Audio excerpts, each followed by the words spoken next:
Hey everyone, it's Carissa. Welcome to Saturday, where we're celebrating the weekend by getting our craft on. And today I am going to show you 3 ways to add stitching to your card projects. Now don't worry if hand stitching's not your thing, I have something for you. But I am going to start out with hand stitching or cross stitching on your cards. And there's a lot of great dies now on the market. I have a couple here. One's from Paper Smooches.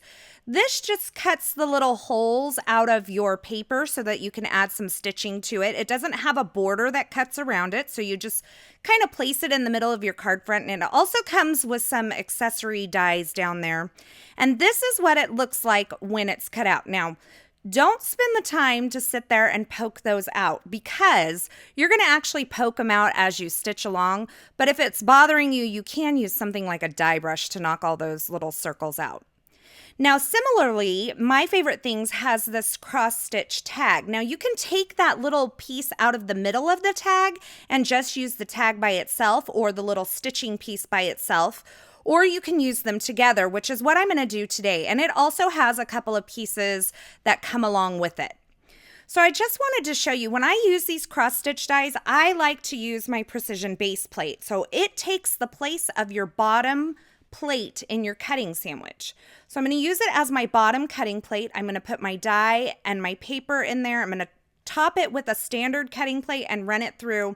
And that helps me get enough pressure to get all of those little intricate holes cut. So here's the two of them side by side.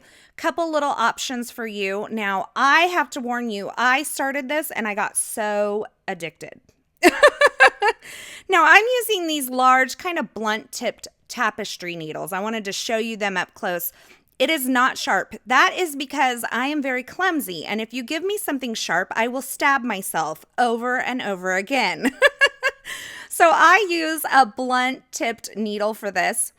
And I wanted to give you a look also at the threads, the embroidery threads that are available. It's this beautiful rainbow. And this pack is available at ellenhudson.com. Now, I have mine on these little plastic bobbins, and you could definitely do that, or just use it straight from the little, I don't know, are they called skeins when they're embroidery thread? I don't know. You tell me. Now, this pack also comes with white, and the cool thing about white floss is that you can customize it using your Copic markers. Now, I picked up this idea from my dear friend Carly. I love her to death, and a few months back, she shared a project on the Ellen Hudson blog where she had customized some white embroidery floss with her Copic markers. And so I'm kind of creating an ombre effect with mine today. I'm using a pink, a medium red, and a darker red so that they can kind of blend into each other. And I'm just placing it on a scrap piece of paper and using the chisel nib. I'm kind of trapping the floss between the paper and the chisel nib of the marker, and then just pulling that floss through. And then I have my own custom ombre looking floss to do my stitching with. Now, this would also be great if you have a specific color in mind and you don't have it in your stash. You could always customize your own. Now, to thread my needle, I'm going to use this needle threader, and it's actually for a sewing machine, but I've stuck it through the eye of my needle, and you can see it has that little metal loop. I'm just going to thread my embroidery floss through that metal loop and then pull the threader back through the eye. So you can see I have it through the loop, and I'm just going to pull this back through. And that's going to pull the thread through the eye of my needle. I find this very helpful because I think I need bifocals. I can't see anymore and I need to go to the eye doctor, but this has been a lifesaver for me. Now, I wanted to show you a couple of basic stitches. I'm going to show you a cross stitch. So I'm starting in this upper left-hand corner and coming up from the back, and I'm just pulling my thread all the way through. And I am going to actually hold it on the back as I work. See, I'm just putting my finger over it.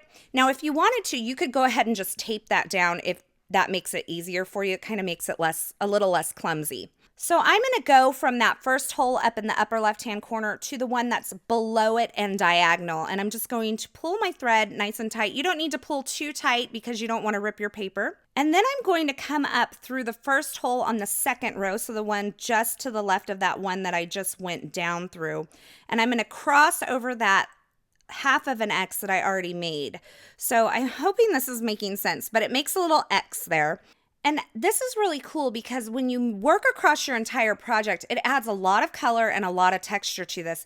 And I have to admit, it takes me back to the days when I used to sit in the living room with my grandma and she taught me to cross stitch.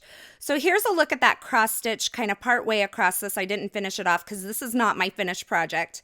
And like I said before, if you want to tape the ends down to the back of your project, no one's probably going to see it anyway. You can go ahead and do that, and I just used some score tape for that. Now let's do a back stitch. So I flipped this over to the bottom side and I'm going to come up from the back on that first hole and I'm going to go down through the second hole, and that's going to create my first little stitch there. Now in order for this to be solid, I'm going to come up through the next empty hole here. So it's actually the third hole. I went up through the first hole, down through the second hole, up through the third hole, and then I'm going to go back down through the second hole. And that's going to create a solid line of stitching across your project. So I'm going to continue to do that. I'm going to come up through the next hole and down through the previous hole. So you'll want to come up through the next empty hole and go down through the previous hole. And once you work across, it gives you that nice solid line of stitching across your project. Now I'm going to go ahead and just show you, you can do all kinds of stitches on these. There's a ton of YouTube videos out there kind of showing you the different stitches, purl stitches and that sort of thing. And I like to do just these little diagonal stitches. It's like half of the cross stitch, and that creates a really fun look too. Now, trust me, I am no expert at this. Definitely not an expert. I haven't done stitching in years. But I found this so much fun, so relaxing, and just experiment with it. It's just paper and thread. It's not a big deal, and you can come up with some really cool looks. Now you can also add hand stitching to your stamped images, and I'm going to show you that here. So I've just taken these holly leaves. This is from the Modern Christmas Stamp Set from the Essentials by Ellen Line, and I've stamped them on some paper, and I'm just using a paper piercer to poke my own little holes. Now you can be really careful about making sure that they're evenly spaced, or you can just do like I do and just poke away. Because it does have that handmade homespun feel. And I think this is very forgiving because it doesn't have to be perfect. Now for this, I'm just going to add that little back stitch through this, and I'm just using some of that leftover thread. But I wanted to show you that this creates a really cool effect, and you can do this on any stamped image that you may have. It would be even fun to do it over a stamped sentiment or something like that. And like I said, I'm just adding that basic back stitch, and this is what I'm left with. Just a really fun way to add some texture and interest to your stamped images.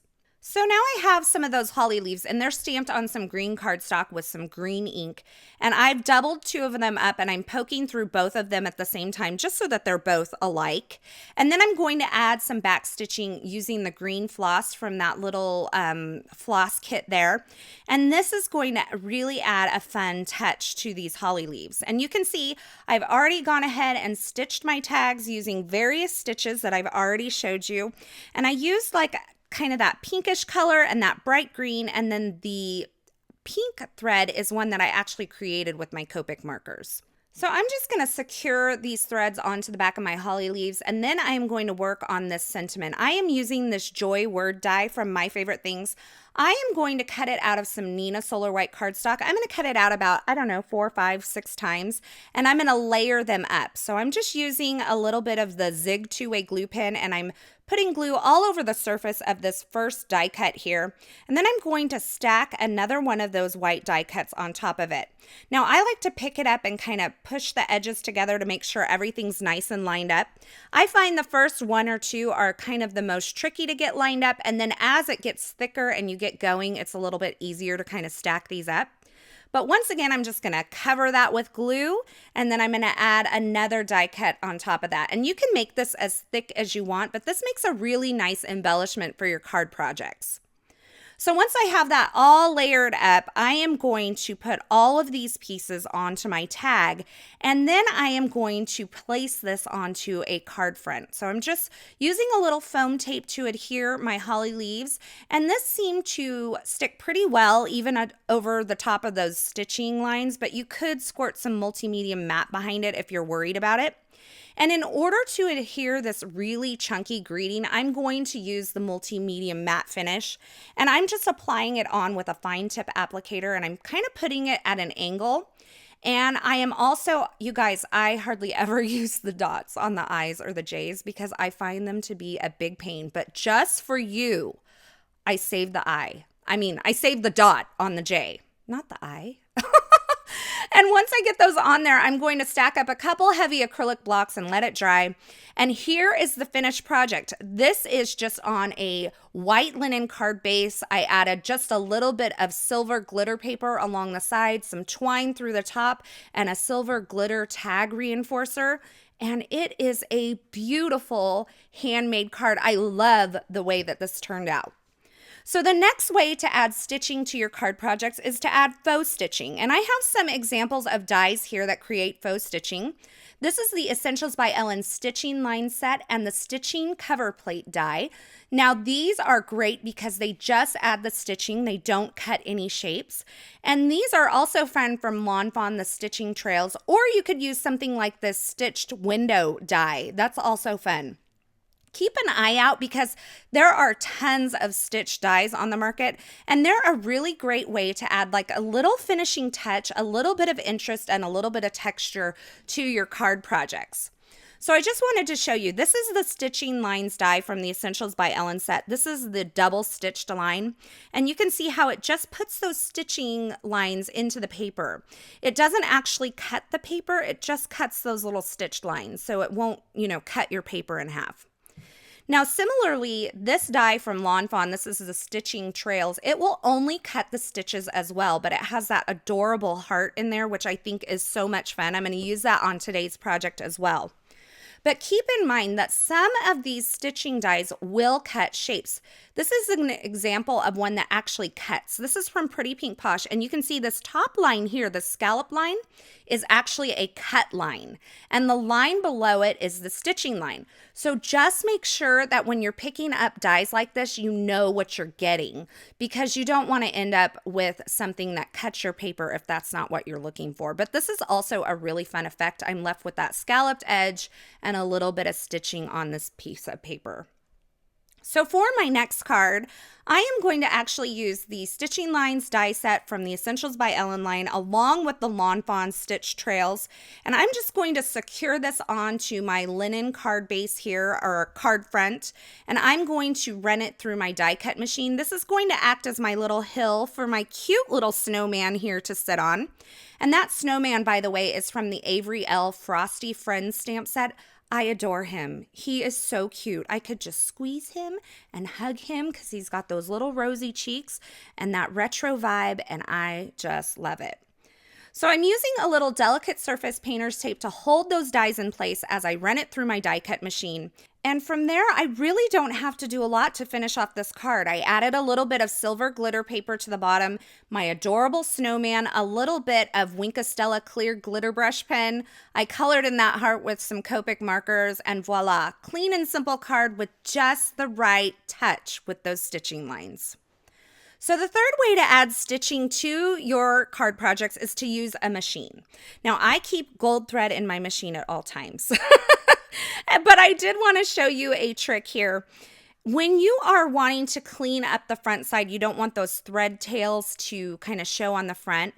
Just turn your card front over. Now this is the back side, and I'm going to take the back thread here. So this is the bobbin thread, and I am going to gently pull on it, and you can see it makes this little loop here. I'm going to stick my paper piercer through that loop, and then I can pull that front thread to the back side of my card project, and I won't have any loose thread ends on the front of my card project. So that's a really easy tip when you're adding some machine stitching. Pull that through to the back so you end up with a nice clean card front when it all is said and done. Now, I traced this heart die onto my card front, and I used it as a guide for my stitching, and I'm just securing those ends on the back side of my card front. and I sewed it with this red and white thread, and it is so adorable. And I think the best part about this is that it doesn't have to be perfect. Your lines don't have to be straight. I did it a couple of times around, and I just allowed those stitch lines to overlap, and it is just a really fun effect. You can do this in shapes or just add a simple straight line of stitching down your card front, and it really adds a lot. And you can try different kinds of threads, metallics, different colors. I find that I go back to my gold thread over and over again. And you can see I just finished it off with a die cut sentiment, my little snowman friend again, and some more of those holly leaves, and it is absolutely perfect. I love the way it turned out. So there you have it, 3 ways to add stitching to your next card project. Hand stitching, faux stitching, machine stitching, all are great ways to add a finishing touch to your project, and I'd love to hear which one is your favorite. Be sure to leave it in the comments below. As always, I will have links to all the products used in these projects over at the Coordinating Classroom blog post. So be sure you head on over there, because I'll also have more still shots, more information, and a couple more ideas for you there. Thanks for watching. All of these supplies are available for purchase at ellenhudson.com. Until next time, happy Saturday, and I hope you have a fabulous day.